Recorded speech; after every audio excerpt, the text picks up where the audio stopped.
ফারহান বাবাকে নিয়ে এই প্রথমবার আমরা কোনো একটা মেলায় গেলাম। আর মেলায় যাওয়ার পরে কি করলাম সে সব কিছু থাকছে আজকের ভিডিওতে। হ্যালো এভরিওয়ান, আসসালামু আলাইকুম। জানি না আজকের ভিডিওটি আপনাদের কাছে কেমন লাগবে, তারপর অনুরোধ থাকবে আজকের ভিডিওটি আপনারা শেষ পর্যন্ত দেখবেন। এই ভিডিওটা অনেকদিন আগের করা। ফারহান বাবা তখন একদমই ছোট্ট ছিল, আর এই প্রথম ফারহান বাবাকে নিয়ে আমরা গাজীপুরের কোনো গ্রাম্য মেলাতে ঘুরতে গিয়েছি। এই মেলাটা হচ্ছিল একদমই ছোটখাটোর মধ্যে, গ্রাম্য মেলাগুলো যেরকম হয় আর কি। অনেকগুলো রাইড ছিল এই মেলার মধ্যে। তারপর ফারহান বাবা যেহেতু একদমই ছোট, একা একা কোনো রাইডে উঠতে পারবে না, আর সেই জন্য আমি ফারহান বাবাকে কোলে নিয়ে এই ট্রেনের রাইডটার মধ্যে উঠেছিলাম। এই ট্রেনের রাইডে উঠে ফারহান বাবা কিন্তু অনেক বেশি ভয় পাচ্ছিল। ফারহান বাবা ভয় পেয়ে আমাকে একদম শক্ত করে জড়িয়ে ধরে রেখেছিল। আমি কিন্তু অনেক বেশি এই বিষয়টা এনজয় করছিলাম, কারণ আমার বাবা যেহেতু অনেকটাই ছোট আর আমি ফার্স্ট টাইম আমার ছেলের সাথে কোনো একটা রাইডে উঠেছি, সেই জন্য এই বিষয়টা আমার কাছে আরো বেশি ভালো লেগেছে। যখন আমি এই রাইড থেকে নেমে যাচ্ছিলাম তখন আমার বাবাটা কিন্তু অবাক হয়ে চারদিকে ঘুরে ঘুরে দেখছিল। আর এই ট্রেনের রাইডটা থেকে নেমে গিয়ে আমি কিন্তু নাগরদোলার সামনে গিয়ে দাঁড়িয়েছিলাম। আর নাগরদোলার সামনে দেখা হয়ে গেল তুবার সাথে, মানে ফারহানের এখন যে বান্ধবী তার সাথে।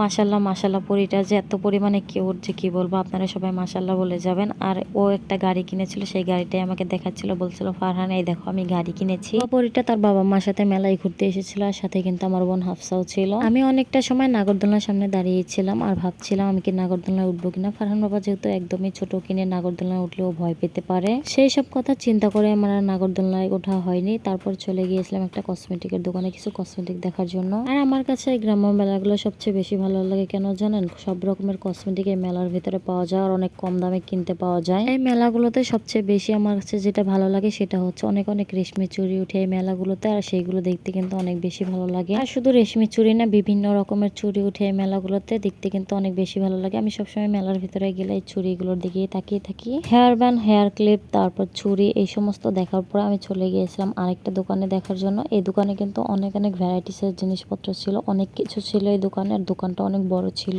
আমি কিন্তু আমার প্রয়োজন মতো কিছু জিনিস এই প্রথম দোকানটা থেকে কিনে নিয়ে এসেছিলাম, আর তারপর দেখছিলাম সেকেন্ড দোকানে। এই দোকানে কিন্তু অনেক বেশি পরিমাণে ভিড়ও ছিল। আমরা যেহেতু সন্ধ্যার দিকে এসেছিলাম, সন্ধ্যার দিকে কিন্তু সব দোকানে অনেক বেশি ভিড় ছিল, কারণ মেলা জমে উঠে কিন্তু সন্ধ্যার পরে থেকে। আমি কিন্তু এই মেলাতে অনেক সুন্দর সুন্দর ভিডিও করেছিলাম, আর ভিডিওটা যেহেতু অনেকদিন ধরে গ্যালারিতে পড়েছিল সেই জন্য অনেকগুলো ক্লিপ ডিলিট হয়ে গেছে। সেই জন্য শুধুমাত্র আপনাদের সাথে শেয়ার করার জন্য যে কয়েকটা ক্লিপ অবশিষ্ট ছিল সেগুলো দিয়ে একটা ভিডিও বানিয়ে আপনাদের সাথে শেয়ার করছি। আমি জানি এই ভিডিওতে দেখার মতো হয়তো কিছুই নেই, তারপর আপনাদের সাথে শেয়ার করতে ইচ্ছে হলো সেই জন্য শেয়ার করলাম। তারপরও আশা করছি আপনারা ভিডিওটি দেখবেন। এই মেলাতে একটা ম্যাজিশিয়ানের দোকানও ছিল, আর সেই দোকানে কিন্তু অনেক সুন্দর সুন্দর ম্যাজিক দেখানো হচ্ছিল। তারপর আগুনের পান ছিল, হরেক রকমের আচারের দোকান ছিল। সেই সবকিছু আমরা ঘুরে ঘুরে দেখছিলাম, কিন্তু দুর্ভাগ্যবশত আপনাদেরকে সেই জিনিসগুলো দেখাতে পারলাম না। আর তারপর চলে আসলাম একটা বই আর ক্যালেন্ডারের দোকানে। এখানে সংসারের অনেক প্রয়োজনীয় জিনিসপত্রের দোকানও ছিল, আর আমি এই ক্যালেন্ডারগুলোই দেখছিলাম, কারণ অনেক কিউট কিউট আমার বাবাটার মতন কয়েকটা বাবুর ছবি ছিল এই দোকানে। আর তার পাশে একটা শাড়ির দোকান ছিল। এই দোকানে কিন্তু 200-300 টাকা করে শাড়ি বিক্রি হচ্ছিল। শাড়িগুলো অনেক পুরান মডেলের ছিল, অনেক আগেকার শাড়ি আর কি। তারপরও কিন্তু অনেক মানুষ ভিড় করে কিনছিল। আর তারপর আমরা চলে আসলাম একটা পুতুলের দোকানে, কিউট কিউট পুতুল দেখার জন্য।